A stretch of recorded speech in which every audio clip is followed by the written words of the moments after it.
Alvaresni hozir 100 milliondan pastga ola olmaydi, iloji yo'q, chunki 30-yilga shartnomasi bor.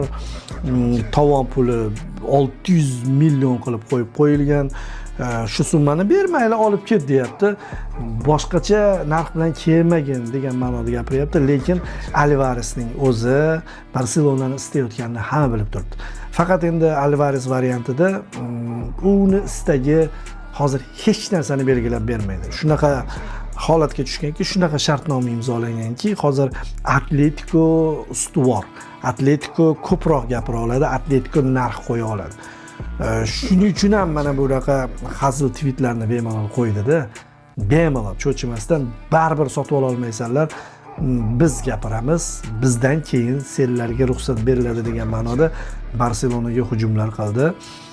Barsa hamda Atletico Madrid janjalni ko'rib turgan Florentino Perez hayron qolayotgan bo'lsa kerak, do'stlar.